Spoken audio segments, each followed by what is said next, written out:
एक बार की बात है, एक गरीब औरत थी जिसका नाम आयशा था।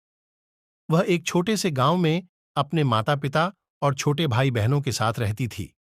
उसके पिता एक किसान थे, लेकिन खेत बहुत उपजाऊ नहीं थे और वे अक्सर किसी तरह गुजारा करते थे। आयशा एक बुद्धिमान और जिज्ञासु लड़की थी। वह अपने आसपास की दुनिया के बारे में जानना पसंद करती थी। वह एक वैज्ञानिक बनने का सपना देखती थी, लेकिन वह जानती थी कि अपने परिवार की स्थिति के कारण उसे अपना लक्ष्य हासिल करना मुश्किल होगा। एक दिन आयशा के पिता बीमार पड़ गए। वह काम करने में असमर्थ थे और परिवार की आय और भी कम हो गई।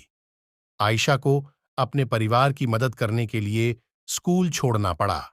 आयशा ने अपने परिवार का समर्थन करने के लिए कड़ी मेहनत की। उसने घरों की सफाई और खेतों में काम करने जैसे अजीब अजीब काम किए। उसने स्थानीय बाजार में सब्जियां बेचना भी शुरू किया। अपनी व्यस्त दिनचर्या के बावजूद आयशा ने वैज्ञानिक बनने के अपने सपने को कभी नहीं छोड़ा। वह देर रात तक पढ़ाई करती थी और वह पढ़ने के लिए स्थानीय पुस्तकालय से किताबें उधार लेती थीं। उसने घर पर भी अपने सपने को साकार करने के लिए स्वयं के प्रयोग करने शुरू कर दिए। कई सालों की कड़ी मेहनत और दृढ़ संकल्प के बाद आयशा ने आखिरकार अपने सपने को हासिल कर लिया। उसने विश्वविद्यालय में दाखिला लिया और वैज्ञानिक बन गईं, और उन्होंने फिर विज्ञान के क्षेत्र में भी महत्वपूर्ण योगदान दिया। इस कहानी की सीख। आयशा की कहानी हम सभी के लिए एक प्रेरणा है। यह दिखाता है कि अगर हम अपने सपने को दिमाग में रखते हैं और अपने सपनों को कभी नहीं छोड़ते हैं, तो कुछ भी संभव है।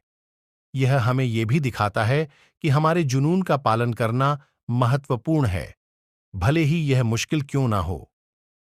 हमारे इस चैनल, जिसका नाम तो आप जानते ही होंगे, मगर फिर भी मैं आपको बताना चाहूंगा, हमारे चैनल का नाम है कहानी विद सीजे।